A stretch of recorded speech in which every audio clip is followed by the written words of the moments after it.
So I'm very happy to open our session tonight. So an official good evening to everyone and welcome to this third event in our fall series of Green in the City, a program in partnership with the City of London, London Environmental Network, and London Public Library. My name is Joanna Kerr. I'm a librarian with the Public Library, speaking to you from our beautiful downtown location in London.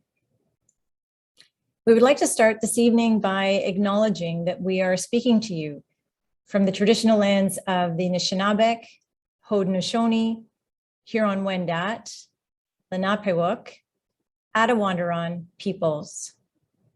The First Nation communities in this region include Chippewas of the Thames First Nation, Oneida Nation of the Thames, and Munsee Delaware Nation. This land continues to be home to diverse Indigenous peoples whom we recognize as contemporary stewards of the land. We acknowledge historical and ongoing injustices that Indigenous peoples endure in Canada, and we are grateful for the opportunity to live and to gather here. May we all recognize our own responsibility in the stewardship of this land. This week is Treaty Recognition Week in Ontario, which honors the importance of treaties and the significance of treaty rights, treaty relationships, and their relevance today. London, Ontario is connected to the Dish with One Spoon wampum and the Two-Row wampum.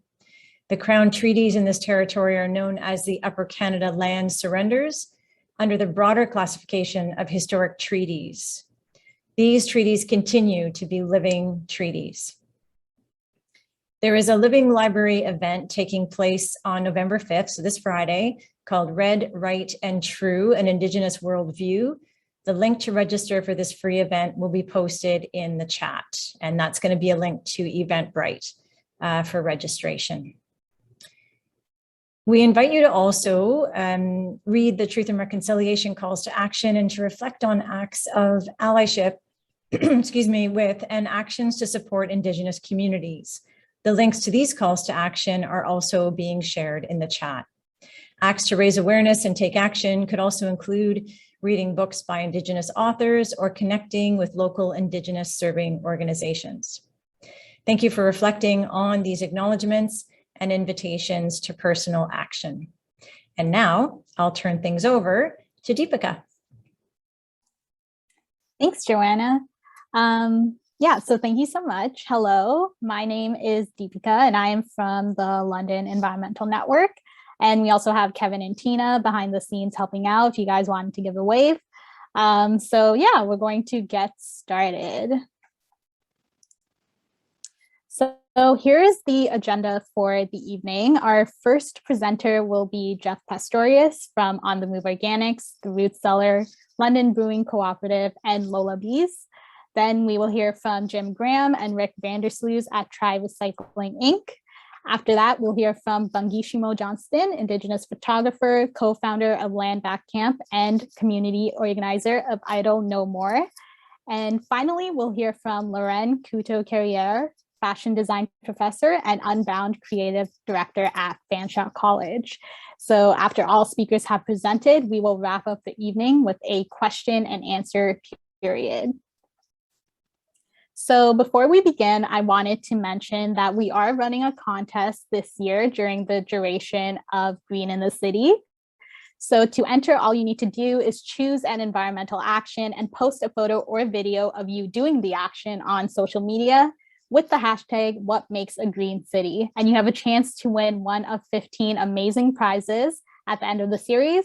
Some of these prizes include composters, downtown dollars, which are accepted by over 50 businesses in downtown London, a gift certificate to Hemans, and many other prizes as well. So the deadline to enter is November 26th, and you can find all details on our website.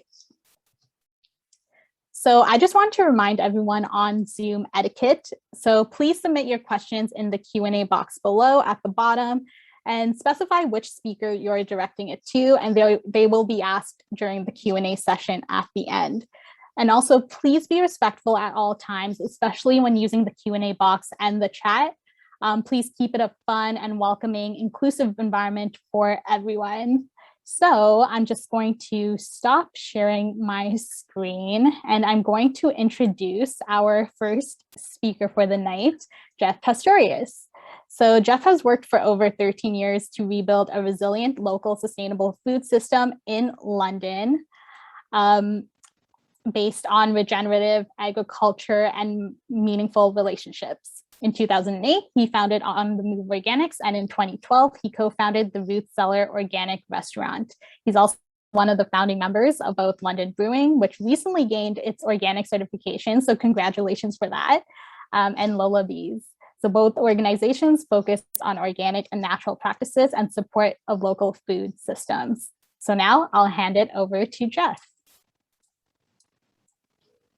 Thank you. That was really nice. Thank you for the intro. I'm just going to share my screen.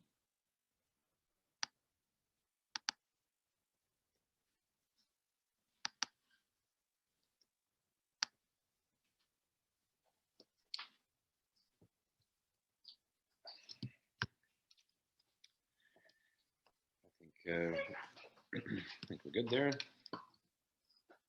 My name is Jeff Pastorius. I'm here representing our local food collective, On the Move Organics, the Root Cellar Organic Restaurant, London Brewing, and Lola Bees. I represent a collective of closely related sustainable food organizations in London's Old East Village. Each organization is focused on a facet of rebuilding our local organic food system. Here's a quick intro to each organization for those who may be unfamiliar with what we've been up to. On the Move Organics, established in 2008. At On the Move Organics, we focus on local and sustainable food procurement and distribution through nourishing, meaningful relationships with small-scale farmers and artisanal food producers. On the Move is really the heart of our collective and incubated the other organizations. I founded On the Move Organics on a shoestring budget in 2008 in the spare bedroom of my apartment after graduating from Huron University.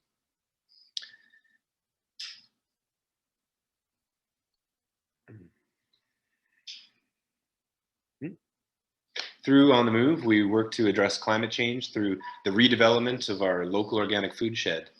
By pursuing sustainable procurement and distribution solutions, we provide an alternative to our wasteful and hydrocarbon-intensive conventional food system. At On the Move Organics, we like to take unconventional approaches, like building North America's longest bespoke cargo bike to offer zero-emission bicycle delivery.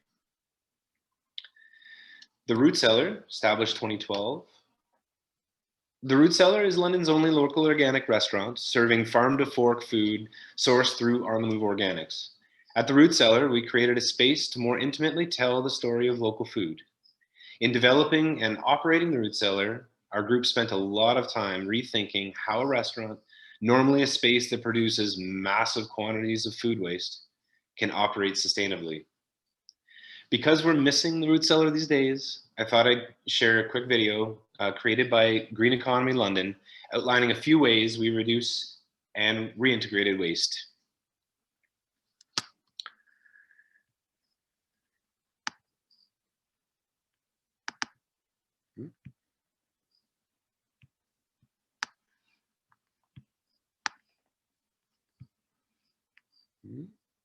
Hi, I'm Ellie. I'm from the Root Cellar. The Root Cellar is a farm-to-fork restaurant in the Old East Village in London.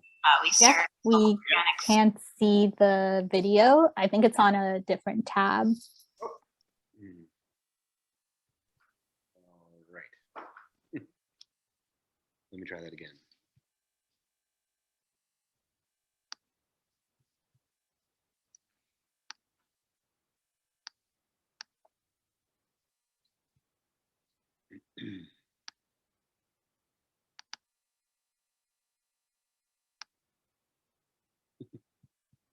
My apologies.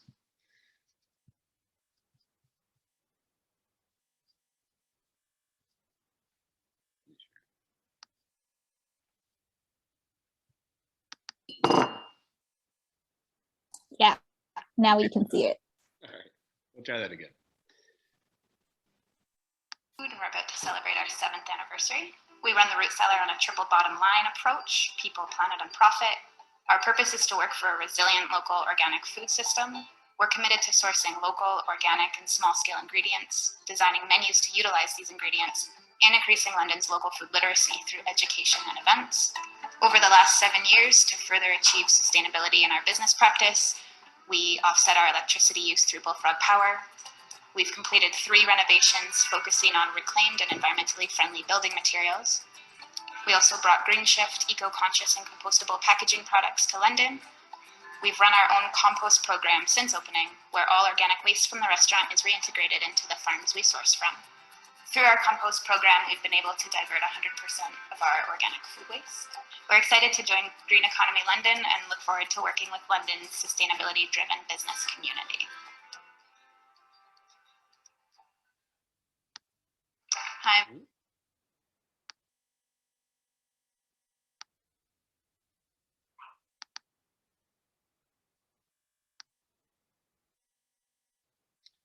All right. Can you see the presentation again?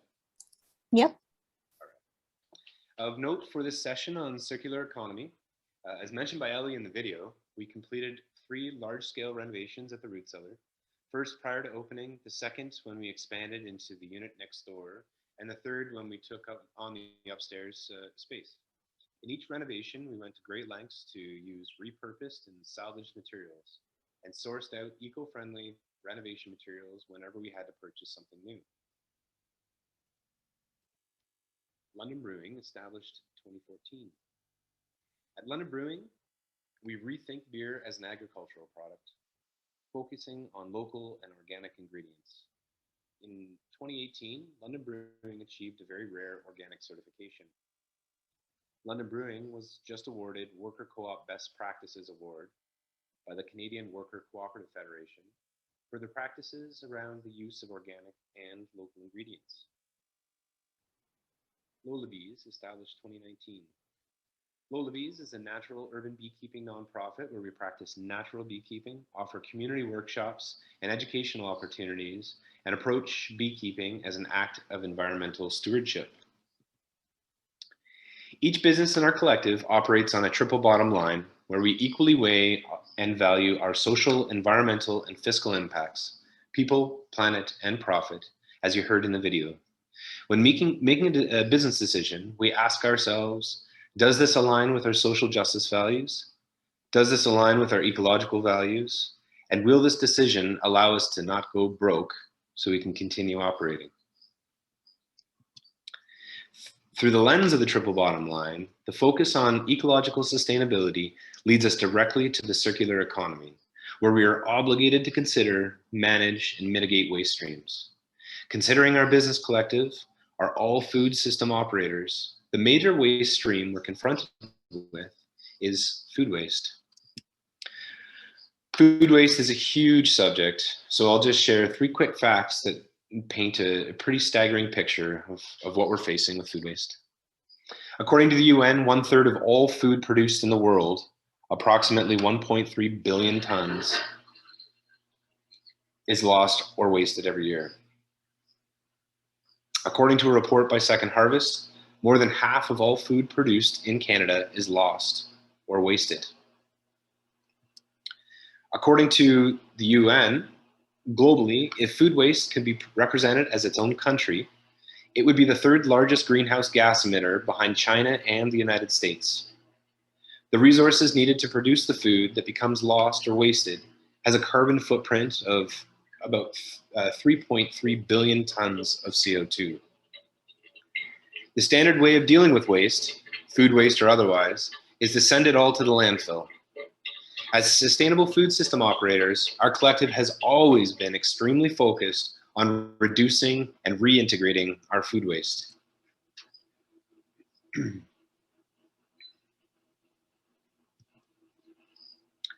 So how do we close the loop on our food waste? The first step, of course, is to reduce our food waste. We do this by creating new streams for imperfect produce, creating prepared foods, and offering as retail for a lower price. Because of the nature of our work, though, some waste is inevitable. At On the Move Organics, our food waste consists of trimmings and spoiled product. At the root cellar, we deal with that, plus all the food waste from unfinished plates in the restaurant. At London Brewing, while it might be not be considered food waste in the typical sense, we do produce huge quantities of spent grain, which would regularly end up in the landfill. So from the very beginning, way back in 2008, we've had to get creative about about how to reduce and reintegrate 100% of our food waste. While we've experimented with different reintegration methods, including using backyard composters and small-scale wormeries, ultimately we needed a larger scale solution. Through the relationships we forged in our local food system, we've been able to set up a program where we collect all of our organic waste and send it to either an on-farm compost program where it helps to build up the soil, or to a small-scale animal farm where it's used as feed. In both methods, the food waste is captured and internalized into the circular economy. It ends up nourishing the plants and the animals in our local food system. Looking into the future, we're hoping to further reduce the waste by eliminating the emissions associated with trucking our waste to farms by operating an on-site rapid composter program. Stay tuned. And I'd just like to offer as well, if anyone would like to try out On the Move Organics, here's a discount code for $20 off your first order. And I'm happy to answer any questions at the end of everyone's presentations. Thank you.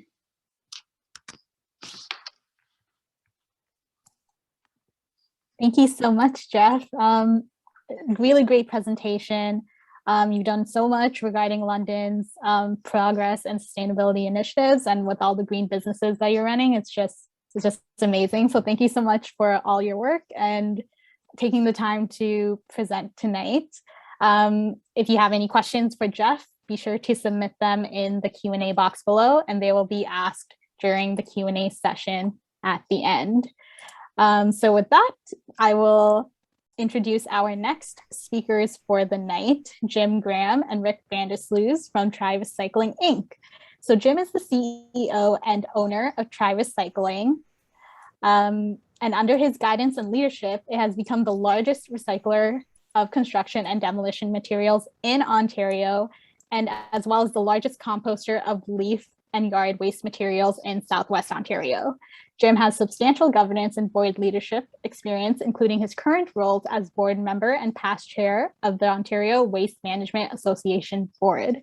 Rick grew up in Blenheim, Ontario as a heavy equipment operator from a very young age. In the winter of 1990, he started his career at Try Recycling, and he was the first outdoor person they hired and has been there ever since, and currently holds the role of business development at Try Recycling.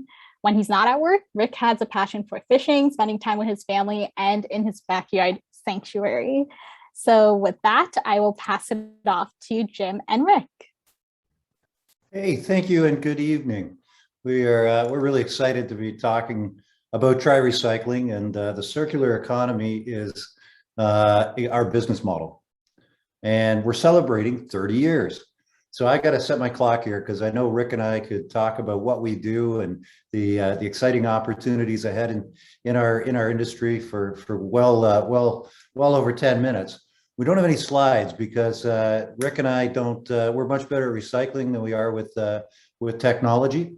But we do extend an invite to the London Environmental Network to organize a tour of our facilities when COVID's at our back, and we'd be very excited to show you in real life what we do. So our two core lines of business are recycling, construction and demolition waste, as well as leaf and yard waste composting.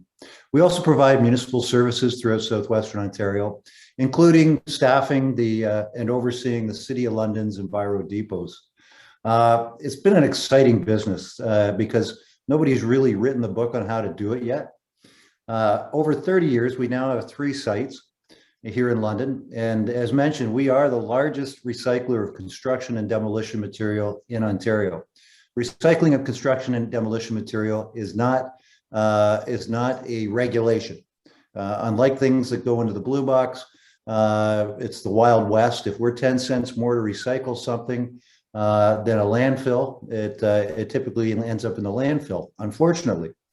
That being said, we recycle between 130,000 tons and 2,000 pounds to the tons to 160,000 tons of construction demolition waste a year. And well over 80% of that is recovered and turned into a new resource. Over the course of 30 years, we estimate we've kept out of local landfills between 4 and 4.4 million tons of material that we've repurposed into a resource. And again, most of Ontario, that is all going to landfills somewhere. So it's been a very R&D driven business. And I'm not talking about lab coats. I'm talking about common sense replacement of virgin materials, sands and gravels, and helping with agriculture. Now, before I go any further, I'm talking about construction demolition, and I'm going to let Rick talk about our composting, what we do in the composting world, because it's been exciting too. Again, a lot of people figure that large scale composting has been around a long time, like C&D. It's something that's more like craft brewing, and the book is still being written on how to do it every day that nature throws another curve to us. Now, we recycle things bigger than the blue box, and that's our challenge, is to help folks who are very good at taking things to the curb in their blue box think about taking the stuff that's bigger than the blue box to try recycling. Thinking about the social responsibility, or not a social responsibility, the environmental benefits, let's say, of making sure their roof shingles get recycled versus sent to the landfill. Because the average house in London, when they reshingle their roof, it's the equivalent of going to the curb over 600 times with a household blue box. So when we're talking about environmental benefits, making those decisions with your contractor, making those decisions when you're renovating, and even when you're buying a new house or doing a commercial build, there's ways you can mitigate your footprint in doing so, and bringing the materials to Tri is one of those. So how do we do it? Well, when the materials arrive at Tri, the construction and demolition materials, either from a residential renovation, a new house project, a commercial project, whether it's in a bin or you're dropping it off in the back of your car or your pickup truck, first thing we do is make sure there's nothing in it that we don't want, anything hazardous, anything liquid. We try and encourage you to separate the material at site or as you're arriving, wood in one area, drywall in another, or separate loads. Typically in large scale commercial construction projects, it all comes in one bin. We then separate those materials as required, and we process them into many different products. So for instance, shingles, which I mentioned earlier, we typically grind those into a really fine, small aggregate and blend them with recycled road asphalt to create a product we call Tri-Pave. And Tri-Pave is great for bike paths. It's great for driveways. Municipalities love it because it packs up really tight for the cyclist, but not so tight that the rollerbladers can use it. So it helps minimize those mixed uses. Other products, we turn drywall, recycled drywall, into gypsum for agriculture, and sometimes blend it with our compost. Wood can be anything from being reused in Paralam materials to landscape wood chips and landscape mulches. Concrete goes back into recycled aggregates. And we try and have 2 or 3 different products that we can make from everything we're coming in case one disappears. For instance, drywall. When I first started and bought the business in '97, all of the material was going to kitty litter manufacturers. They went offshore. What do we do with it? We created an industrial absorbable material with it. What do we do with it now? Well, it often ends up back on agricultural fields as a way to amend pH levels in specific crops. So those are the fun ways we're always thinking about trying to recycle. So, you know, I've rambled really quickly about what we do and the tons. And again, we'd love to show you and explain this to you when the COVID winds are behind us. We do have a challenge for you folks as well. Anybody who puts a picture of themselves dropping leaves at the depot or leaving them curbside in a compostable bag and posts it to one of our social media sites, we will make sure you get a yard of the finished compost. And on that note, I'm going to segue into Rick, who's opened the gates at Tri Day 1, and he's known around the province as one of the thought leaders in composting. Oh, thanks, Jim. Really appreciate the opportunity here, folks. As was noted in my bio there, I grew up in a heavy equipment field and was an equipment operator. So where I am today is something I wouldn't have thought about 31 years, almost 31 years ago. So I really appreciate the opportunity I've had here at Tri, the businesses that we've been able to create in relationships with City of London and various municipalities. Jim talked about that. We actually work with close to 30 municipalities at Tri Recycling throughout southwestern Ontario and throughout Ontario, actually. But I'm here to talk about compost. So we started our real composting program in 1993. We opened our business in 91. So 1993, the city started a real basic program. I can remember that back then it was BFI would bring in loads of plastic bags of grass and leaves, and we would go through those with a utility knife, open them up and open the bags, and then we would compost that material. And you talk about rudimentary, that was it. Nowadays, we deal with close to 25,000 ton per year from the City of London.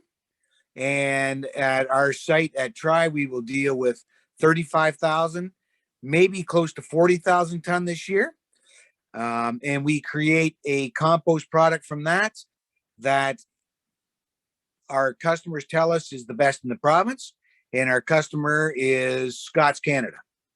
And so you go to a big box store, you buy a bag of Miracle Grow topsoil or Turf Grow in the green bag from Scott's. Tri Recycling is providing 75 to 80% of that bag, which to me is phenomenal. It's something to really be proud of. You set your brown paper bag at the curb. The City of London picks that up. They bring it to Tri Recycling. We compost it under license with the Ministry of Environment. And we produce a compost that meets Compost Quality Alliance standards, which is the CQA. And that is the top quality standard of compost in Canada. And we do that year after year after year. As Jim said, we started that program in 93 and we've evolved to where we are now. I can remember, this is getting a little bit off topic here, but I can remember 10 years ago, we couldn't give our compost away. Really, it was tough. We used to have the compost sales in May, the first Saturday of May, where we would have thousands of people drive their vehicles out, pick up yards of compost at a very reduced rate. That Jay and the other groups that we were working with, we did that. Nowadays, we sell everything we can produce, and it's that way in the whole of the province of Ontario. The compost is becoming known as a valued product, not just for horticulture, but agriculture as well. The farm communities understand what the value of compost is. And, going forward, we're going to be expanding our operation at Tri to get ready for the green bin program. So we're working towards that now. So just like Jeff before us, we've got some exciting news coming down the pipe where we're going to be running a green bin organics program at Tri Recycling. And that should happen, within the next 6 months. We'll be able to announce some news there. But the fact is that everything that Tri deals with before we started this business in 1991 all went to landfill. Nowadays, as Jim said, we've got 150,000 ton per year that we're diverting from landfill, and we're creating value added products, which I think is phenomenal in itself. The business employs close to 60 people. I think that's a very important note to be stated as well. And that's just where it is. And I want to reiterate as well what Jim said. Send your pictures in, get your free compost, and let's keep this green train going. Thanks so much. Thank you so much, Jim and Rick. It's just great to hear more about Try Recycling and what you guys do, and you provide Londoners a way to dispose their household materials, demolition materials, in a way that's better for the environment. So thank you so much. It's great to see that there are also quite a few locations in London as well that people can go to. So take advantage of that. If you have any questions for Rick and Jim, please submit them in the Q&A box below, and they will be asked during the Q&A session at the end. So on that note, I'm going to introduce our third speaker for the night, Bangishimo. So Bangishimo is an indigiqueer originally from Couchiching First Nations located on Treaty 3 territory. They are an award-winning photographer and world traveler, and they recently won the Writing in the Margins photography category for Briar Patch magazine and received a full feature spread. Bangishimo is also a community organizer for Idle No More and also one of the co-founders of Land Back Camp. And with that, I welcome Bangishimo to start their presentation. Miigwech, thank you so much. I am just gonna share my screen and hope I'm doing this right. And let me know if you can see it okay.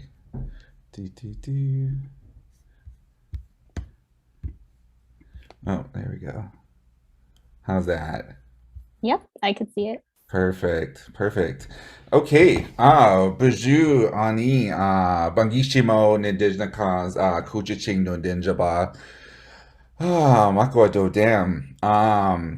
My name is Bangishimo. I'm an Anishinaabe two-spirit queer person, originally from Couchiching, like they said, Treaty 3 territory. I've been residing down here on southwestern Ontario now for about 15 years, and I'm currently living in Kitchener, Waterloo for the last 8 years, and I've been living in London on and off for a number of years as well too. I just recently moved back to Kitchener from London. It's back and forth. So I've also been a resident of London for about 4 years, I believe, 5 years. And I'm also an organizer for Idle No More, and I'm also one of the co-founders of OC Ganyo Hodachie, which is also known as Land Back Camp. I'm just going to give you guys a brief, really quick history in my 10 minutes about Land Back Camp for those of you who haven't heard too much about it.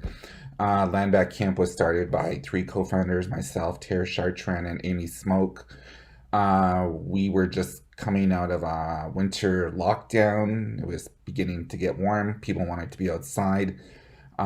We saw a lot of violence, racial violence in the news against Indigenous community members, Black community members, and we wanted a space where we could come together, a safe space for the Indigenous community. That is one thing that we do not have here. That is something that Amy and I and myself are fighting for right now, is to get us an Indigenous community hub right now in downtown Kitchener.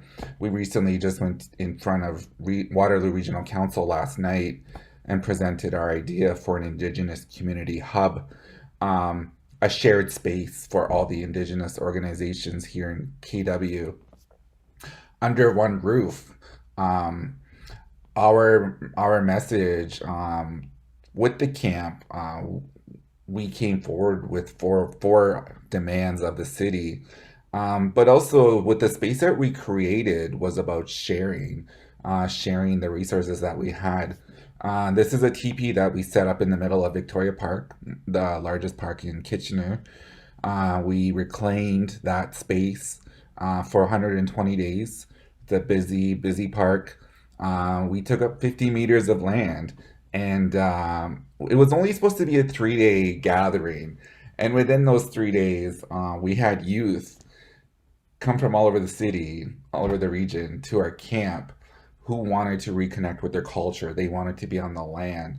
They wanted to learn.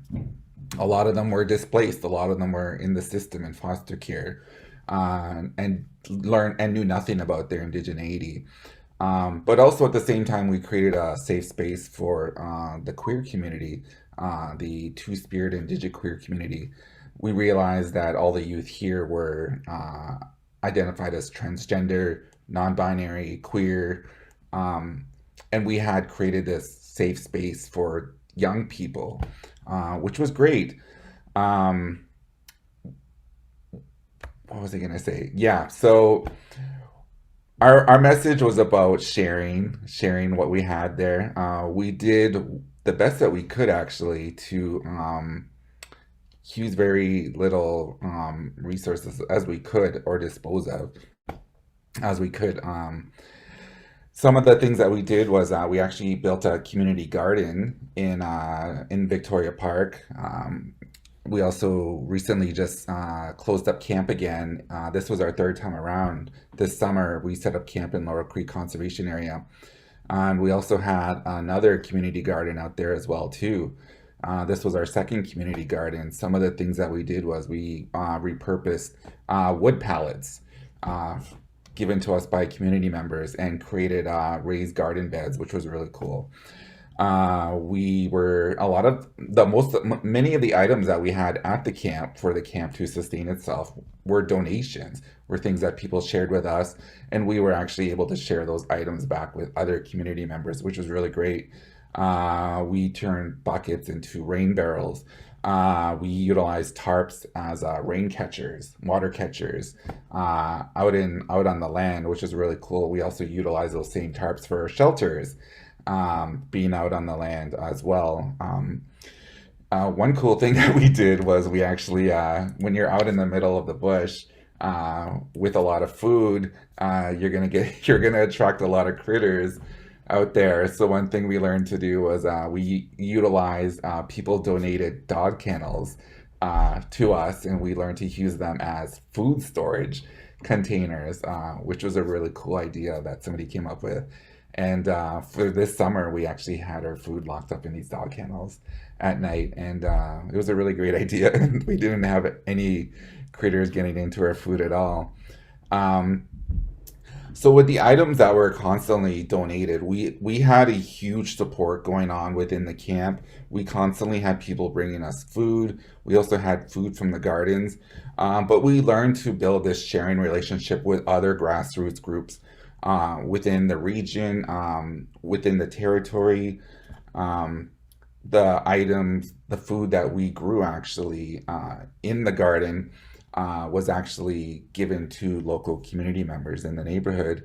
And in return, they actually cooked food for us, which was great. And they would bring back pots of soup back to the camp free of charge, just on their own time. They wanted to help out the camp and help us create this safe space for the youth. And in return, we were able to share those meals with unsheltered members from the community who visited our camp frequently, where we would share our food with them. So we had a lot of donations, excuse me, during that time. We had a lot of access resources, and we didn't want those to go to waste or to end up in the garbage. We ended up donating a lot of those items to other movements, such as 1492 Land Back Lane, taking place that you would have seen in the news on Six Nations. We made a number of trips up there throughout the year, donating extra water containers, tarps, anything that we weren't using. We made the effort to actually donate it to other groups and share what we had. A Better Tent City, which you may have heard of, that happening right here in KW. We've learned to share our items with them. There's a Kitchener Waterloo Community Fridge, which recently went up this past year. It's a fridge in downtown Kitchener where people struggling, unsheltered folks can go there and actually access food on their own time, and actually take what they need from the fridge, and then people can actually go there and drop off food. So we learned to utilize that as well too. So a lot of the food that came from our gardens actually went to that fridge as well. So yeah, so that's a long story in like within a 10-minute time span. So yeah, it's been great that we've learned to we're grateful for the donations that we've received. This is our third time doing the camp within the last 2 years, but everything that has been given to us, we've been able to give back to the community, and then in return, those items are given back to us.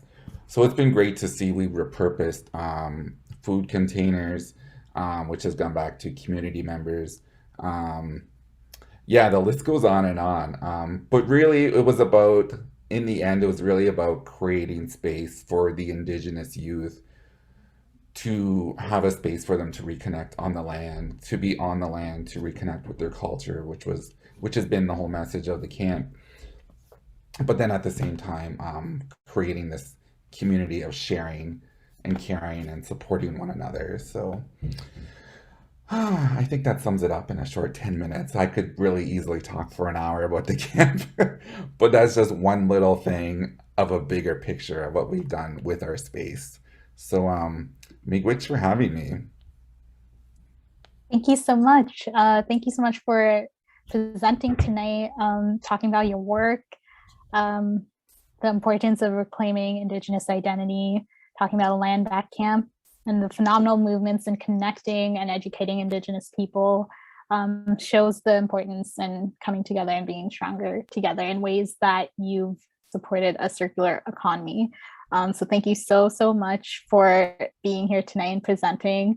If you have any questions for Bangishimo, be sure to submit them in the Q&A box below, and they will be asked at the end during the Q&A session. So yeah, thank you so much. We're now going to move on to our final speaker for the night, Lauren Couto-Carriere. So Lauren has over 20 years of experience working in education, theater, and film as an award-winning designer, researcher, director, and producer. Her most recent fashion film, Rosetta EXE, is to be screened at the Canadian International Fashion Film Festival in 2021 and La Jolla Fashion Film Festival in 2022. Her work in sustainable fashion design and fashion film has always been informed by a passionate belief that collaboration between creative industries and communities can be an innovative driving force for social awareness and change. And with that, I'll invite Lauren to start her presentation. Thank you so much. I will switch over screen here, and I'll just have you confirm that you can see it. Yep. Perfect. And first of all, I want to say thank you so much for the invitation. I'm so grateful for the opportunity to share what we at Fanshawe do in this fashion design program. I am just one member of an incredible team who is just as passionate about social and eco messaging as I am. So this is the crew of us here on our at our Unbound event that used to be very much a New York style runway that we would host at different locations around town to celebrate the capstone collections that the students create, which is what we've branded as Unbound. A little bit about the program then. We are a 3-year advanced diploma program, and really at the heart of that program is a focus on ethical and sustainable fashion and human-centered design. So I'm going to unpack that a little bit for you and share some examples.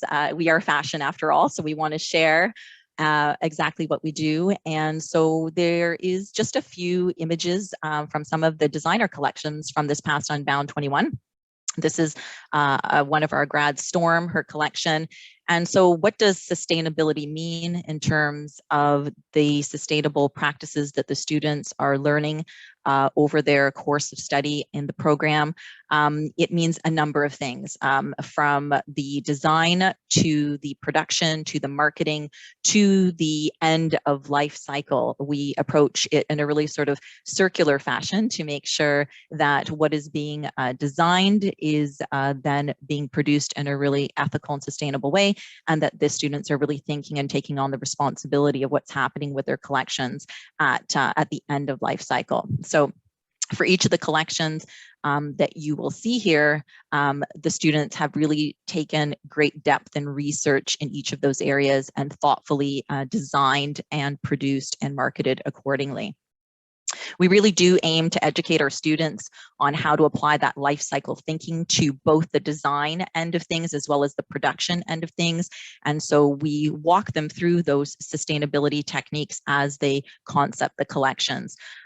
Some different strategies involve how they're sourcing materials. So taking into consideration whether they're using dead stock, so fabrications that are sitting in warehouses and avoiding them from moving into landfill, to perhaps thrifting and upcycling fabrics that are in garments that are no longer being used, to really researching different eco-brand textilers and bringing those fabrics into collection. That would be the fabric sourcing end of things. In a design capacity, the students also think about how the garments are being worn. And so as we go through the design process and they work in sketchbooks, we really think about the connection to the garment. Certainly, I think for those of you sitting in Zoom with us, you can think about the things that you hold on to the longest tend to be ones with which you have sentimental value. You have a connection or a feeling to them. They give you a sense of well-being. And so we really have the students think about their customers and how they can connect to them with that sense of empathy.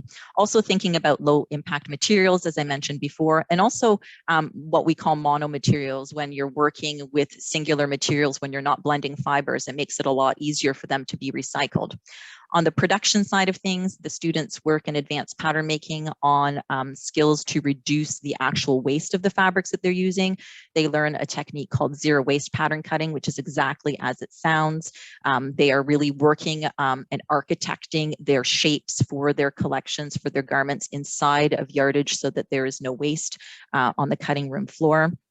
They take into consideration the durability of the garment, so construction techniques that are going to ensure that there are quality garments that won't, over a very short period of time, end up with rips or tears, or wear that then means that it's mending and it's no longer of use to the wearer. So they really implement those construction skills in their sample room, being really efficient with the sources of materials that they're using, and also thinking about where they're coming from. So a discussion really around ethical and fair trade production. When we move into distribution discussion, the conversation around the need, why do we need the garment, really finding a sense of purpose and a niche market for the collections that they're doing, thinking about locally sourcing as much as possible, what the footprint will be to, having things shipped in or shipped out. And that also applies to the kind of packaging that they're using. So they're extending their sense of sustainability techniques, not just to the garments themselves, but to the distribution and the packaging of them. And a really strong conversation also, as I mentioned, about how it's being used, trying to be more multifunctional in the way in which they're creating garments, meaning that they can be worn in more than one way, perhaps in a trans-seasonal way, meaning that it's going to have a sense of use, perhaps that's extending beyond a season itself. Modularity relates to the way in which garments can be changed or transformed on the body, so that something can physically be changed and worn in a different way to add variety so that it's being worn more often. Thinking also about the way that they can offer after customer services and education to customers to let them know that there are services available for care and repair and customization, especially when things seem to be off trend, or if they want to switch things up, to offer things to sometimes come back in and be redesigned. So really thinking about taking the garment all the way from the initiation perspective of design, all the way through production and distribution and use, to that end of life cycle where things can come back in for reuse. Discussions around disassembly, which means they're thinking about, when they're engineering their patterns and their construction, that things will in the end be easily taken apart so they could be recycled or upcycled or remanufactured. So really closing the loop on that system and thinking conscientiously about their designs through all of those areas, the full life cycle. This is another Unbound 21 designer, Shristi, with her collection. Again, the students were challenged to try to find a balance between form and function and sustainability. They had a design thesis that had to integrate slow fashion techniques that were sustainable, thinking about that full life cycle while integrating technology. So always looking at future technologies and balancing that with sustainable practices for real innovation in the way that they're designing. So there are so many different techniques and strategies that the students are are learning and applying through the course of their study. Again, here's just another sort of wrap up list of some of the things that I mentioned earlier. The students have the opportunity to learn each of these strategies and then to choose for their own collections those that resonate with them and that make the most sense given the direction of their own inspiration, and then they implement them. Some of the real exciting sustainable fashion initiatives that I really would love to share with you are, of course, to do with our Unbound fashion event. Unbound is our capstone for our students. It's where they get to shine. It's the culmination of their 3 years of learning across design, production, and business. And so they bring that together. We celebrate that in a really multifaceted way. With COVID, we had such an about face and a switch and a pivoting that we needed to do because we were used to a very traditional New York style runway that I mentioned before, and we had to take it into a virtual space. We had actually planned for that year to have a very zero waste event, our very first one at Museum London. And so we became incredibly zero waste because it became a full-on virtual event. Some of the solutions to those challenges translated in moving into a digital magazine. And so we have a virtual magazine. I've included the link here for you if you'd like to visit and to flip through the magazine. It showcases those collections of our most recent grads that have done the integration of technology and sustainability. We also moved from our runway show to a virtual space. And so we hosted a virtual fashion week. And so we were able to live stream the collections while we kind of did a behind the scenes fashion photo shoot that was shared with friends, family, and industry. The other initiative that we've taken on, this is our fashion film revival. Again, another silver lining to COVID. When faced with not being able to do our traditional runway show, we had to really be clever and creative and innovate ways in which we could get our zero waste message out. And so with collaboration with our video effects editing program and our designers, there was great resiliency, and we pulled together a bit of a documentary illustration digital piece that we then submitted to the Canadian International Fashion Film Festival on just a whim, hoping that we would get some traction and some exposure and share our message about how important it was to be sustainable with the future of fashion. And we were so lucky to be nominated in 3 core categories, taking home Best Student Fashion Film. So again, I've included a link here for you to watch. It's about 15 minutes long. I would really encourage you to watch. It's incredibly informative.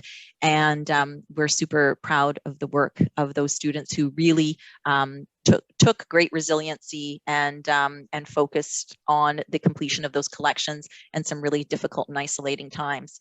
And stay tuned for Unbound 22. We are going to be hosting another social and eco message film, which will be 1 plus people plus planet. So that is in the works. Unbound 2021, we just wrapped. That was also submitted to actually over 10 fashion festivals. The most recent screening was at the Canadian International Film Festival just last week. Over 500 films were submitted from all over the world. And again, we were just so honored and thrilled to be selected. Fanshawe College's fashion design program, again, with our recent Rosetta.exe, what was really a commentary on AI, technology, artificial intelligence, isolation, and again, sustainable collections was the focus of that. I've included a little trailer here and our poster for those of you that want to go there. Thanks, Anne. We have about a minute left. Okay, I knew that I was going to go on and on. Okay, let's go. Okay, so finally, Worth, I'm closing on a highlight here. This is such an incredible research project. Our faculty, Jennifer Wright, Meredith Jones, and Cassie Hopper have done an incredible amount of work working with our research assistants and Goodwill Industries to really showcase and rebrand Worth and Worth Is, is founded on 4 pillars. So with partnership with Goodwill Industries, the 4 pillars that I really want to highlight are: number 1, apparel skills training for newcomers to Canada. The second pillar being the donation stream study, so identifying materials for remanufacturing. The third one, intentional design, so that communicates the detrimental impacts of fast fashion. So really a core focus there being on education. And finally, closing that loop and bringing that system back in is the revenues from the sale of those products then support the skills training. So this 3-year research project, Worth, is really the story about an evolution of a broken industry. So we recognize that fashion needs to change. It's about transforming end-of-use textiles into a symbol of sustainability, creating positive change through intentional design. Every purchase helps provide work and skills training to people who face barriers to employment.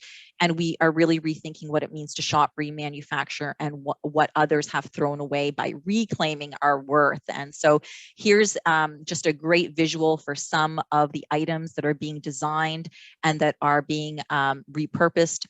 They have given an incredible amount of time and energy to this project, and you can see that in some of the really cool and innovative projects that you can purchase here at Worth. Again, not a fashion brand, but a new way for seeing the future that is really about community and being thoughtful of both people and planet, again, with such an incredible partner being Goodwill. That being said, how can you support sustainable fashion, right? Outside of being a fashion, certainly thrifting, shopping, trading, or donating, being thoughtful about supporting eco brands, thinking yourself about investing in more like trans-seasonal garments, thinking about quality over quantity, thinking about mending and repairing and transforming things that you might have sitting in your closet. A big opportunity, one that is difficult, right? When it's special occasion wear, sometimes that's definitely the time at which we're thinking about only wearing something once. I know I was super guilty of that myself, but there's lots of new online opportunities with things like Rent the Runway, where you can rent things as opposed to purchasing them. Avoiding fast fashion trends, going for more basics, and taking great care with your laundering and thinking about how often you're actually laundering things. So kind of a quick list on ways in which you as the consumer can be more sustainable in your own fashion. And then finally, please follow and like and share us at Unbound Fashion. We will be just starting to gear up for the new Unbound 2022. So that is where you will hear all the news about the exciting things that we'll be offering with 1 equals people plus planet. Did I get in there? 10 minute squeak? We went a few minutes. Oh, so it's fine. Like, good thing you saved me for last.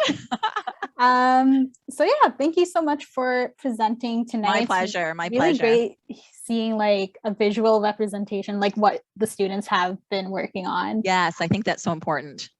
So yeah, with that, we are going to start our Q&A session.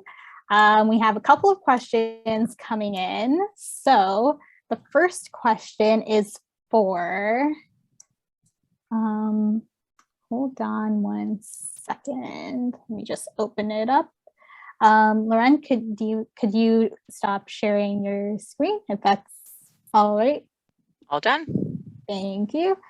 So yeah, first question is for Jim and Rick. So thank you for your informative talk. Someone was wondering, as an individual citizen, what are some very common things people don't think to recycle that you see very often? So I guess like tips and tricks to better recycling and reuse habits. Oh my gosh, I mean, a lot of people don't realize how much of electronics can be recycled. Certainly anything they're doing in their garage, construction, renovation, glass, drywall, those sorts of things. If you're not from London, you may not know that those things can be recycled. People in Toronto, that is just assumed it goes to landfill. It's one of the wonderful things about London, Ontario, and Try Recycling is we're doing things that nobody else is. And if that's one underlining thing I can say is this evening proves to me the province does look to London for environmental ideas. How we can get together with good ideas to do the right thing, whether it's companies, institutions, individual citizens. again, the stuff that we're recycling at Try, the stuff that many others are doing, it's pretty rare. And if you're from Toronto and you say, what do I do with this stuff coming out of my backyard? Usually it's taken to the transfer station. In London, we can recycle it, whether it's at the city's Enviro Depot or a company like ourselves, or support a company, many of the companies that you're working with. Might I just add there that the city has just started a pilot program to recycle porcelain. So your toilets and your ceramic sinks. So one of the only municipalities in Ontario are doing that now. So, and we're doing it with Try. Great. I'll pass it off to Kevin to ask the next question. All right, thanks, Deepika. Our next question is for Jeff. The question is, thank you, Jeff, for your presentation. It's so clear that a circular approach is at the foundation of what you do at On the Move Organics and everything else. What's the biggest challenge in doing business like this, and what's the biggest reward? Oh, thank you for the question. I think what comes to mind immediately is the work that is necessary, the education and the communications necessary to remind folks or convince folks that spending just a little bit more on your food and where it's coming from makes a tremendous difference in so many different ways. And it really is just a small amount more than buying it from a large international corporation where your money flies off to who knows where. You can make a huge difference. That's probably the biggest challenge. And then I guess the greatest reward is being able to come home to my family, my kids at night, and be able to tell them the work that we do, and be able to tell them we've done everything we possibly can, and be very proud of that to try to turn this around. Yeah, that would be it. All right, thank you, Jeff. I can personally vouch that I have had food from On the Move Organics, and the quality is top notch. Thank you. Thank you. Okay, so our third question is for Loren. What are some secondhand clothing stores within London that you would recommend checking out for someone trying to avoid fast fashion? Hi. Yeah, so there are a few, certainly stores like Goodwill. They do offer options for the public to come in and to pick through the bins. We actually take our students to Goodwill as part of a learning experience in first year. I think it's really a huge eye-opening experience for them to come into that space and to see just the volume of garments that are in those bins that they that are being packaged together and shipped, and then they really understand the importance of the diversion. In fact, the students go in and they select those garments that speak to them, that then they reuse and repurpose and recycle into a variety of different school projects. So we really encourage that to happen for them. And then in terms of other secondhand stores, there's so many to choose from. Things like Talese is, so it depends on the area of the city that you're moving through, but really even secondhand can become your own personal closet. So a new initiative that I'm seeing is that individuals are looking through their own closets and starting their own online closet and doing a bit of a trade and a share. So that's also another really exciting way to think about trading what you have and moving out and getting new pieces to come into your own wardrobe. Great. Yeah, I should check out some of those stores. I'm also trying to buy more sustainable fashion brands, and it's like you want to, it's kind of hard when, like, depending on where you live, but I'm determined to do more of that. So those are some great suggestions. I'm just going to scan through the chat and see if there's any other questions.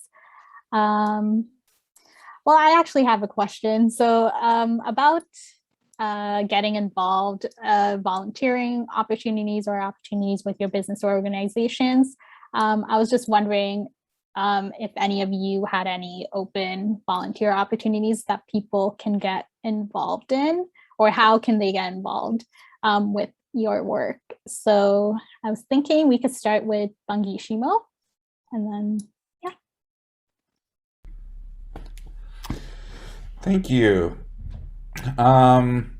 The camp actually has been sustaining itself. I guess this is our second year now, our third time setting up camp, is because of the volunteers, because of the allies that have come out and supported our space every single day. If you're living in the KW area, we're always looking for people to support us. There's so many ways. Last year, it was actually really cool just going back to the story of sharing with one another. We actually, the neighborhoods surrounding the park, the houses surrounding the park were actually our biggest supports, volunteering their time every single day to support us. We actually had one person in the neighborhood who came by every single morning at 6 a.m. to collect our compost, which was really great. We ended up having literally a whole street just beside the park that actually took turns. They created their own schedule, all the houses, and actually took turns freezing our ice packs for us. To keep our food cold, which was really cool. And they took turns doing that, and they got their kids involved as well too.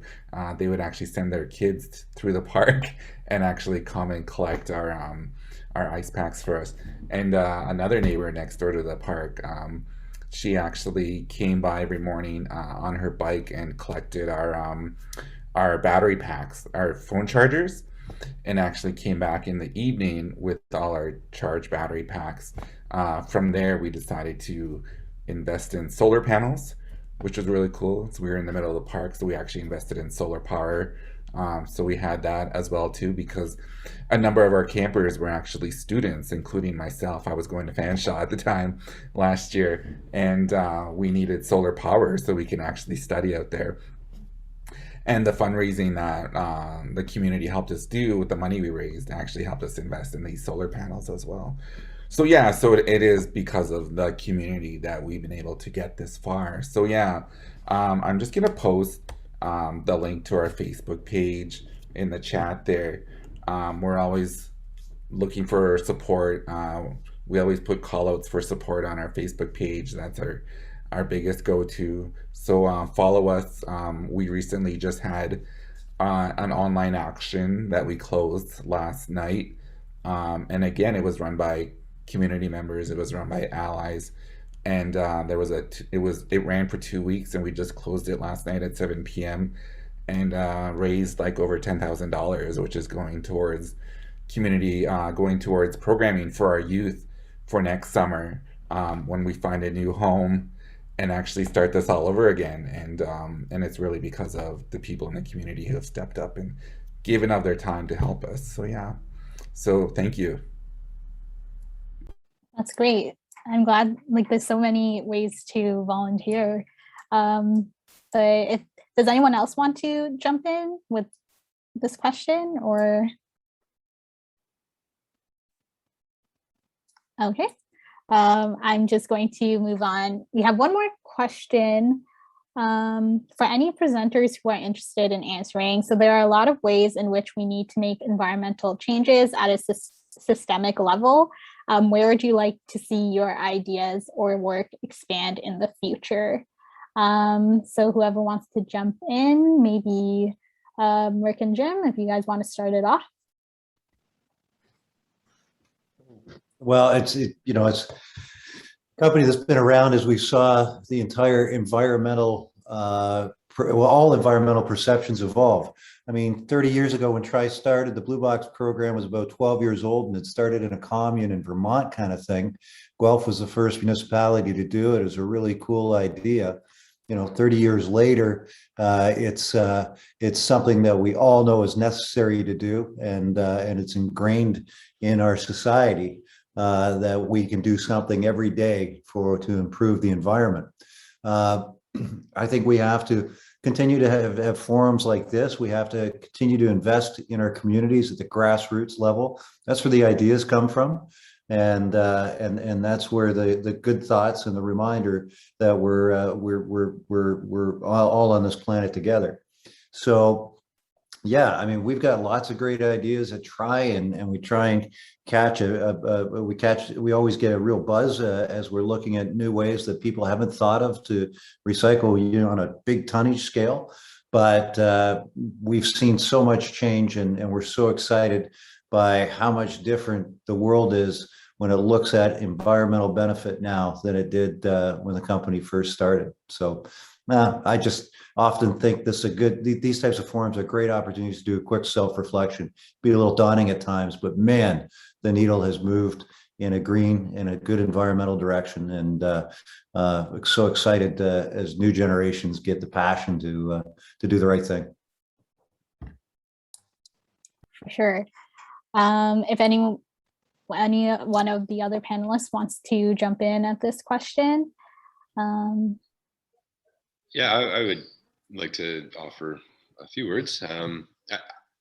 I think a reinvestment into education on local food, on food in general, where our food comes from, how it gets to us, and simply how we use it. One observation we've made over the last 14 years is increasingly people are losing food skills. There's some great organizations in London helping with that, Growing Chefs being one of them. But people really are losing their food skills, so they're reaching for pre-made food options more quickly than raw ingredients. And people don't have as much time. But point being is, it needs to be on the public level, a serious investment in food education. We saw a lot of great work come through the federal, but more the provincial level a number of years ago that has since waned. A reintegration of a deep investment from the municipality as well, to reinvigorate the discussion on food and the tremendous strides forward we can make with reducing our carbon impact by supporting a local food shed. Great.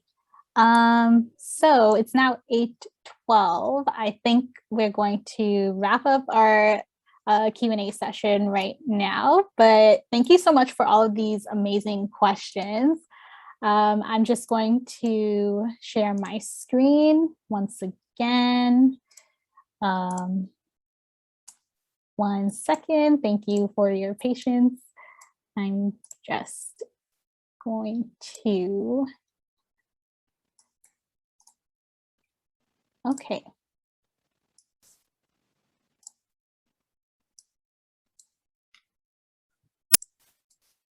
Okay, so this is just a reminder to enter our Green in the City contest by November 26th for a chance to win an awesome prize. You can check out all the details on our website. And in the follow-up email you will be receiving, which will also include a reading list of related books, ebooks, and films related to tonight's theme. So be sure to look out for that. So we are officially at the halfway mark for our fall series of Green in the City. So we have 3 more sessions coming up. Next week's event will focus on water stewardship, and we will have some wonderful speakers yet again who are demonstrating water stewardship in London. You can register for our upcoming sessions on our website at the link, which we will put in the chat as well. And we also have a follow-up form for the series at this link as well, which we will put in the chat because it's a very long link. This will be very useful for knowing how we can improve these events going forward. And it only takes a couple of minutes to do. So if you have the chance, I highly encourage you to complete it. And if you would like to stay up to date with us on upcoming events like this one, volunteer opportunities, and more, be sure to sign up for our e-newsletter through our website. And once again, we're super grateful to be collaborating with the London Public Library and City of London in organizing these Green in the City sessions. And finally, I just want to say thank you so much to all of our amazing panelists for tonight. Really great to hear diverse perspectives on topics like circular economy. As we know, like having different perspectives is the main key thing in implementing effective environmental change. So thank you all for coming tonight. Thank you to our sponsors. And thank you to all of you for coming out to learn more about some ways you can get involved in environmental action. So I hope everyone enjoyed tonight's session and that you all have a good night. Thank you so much.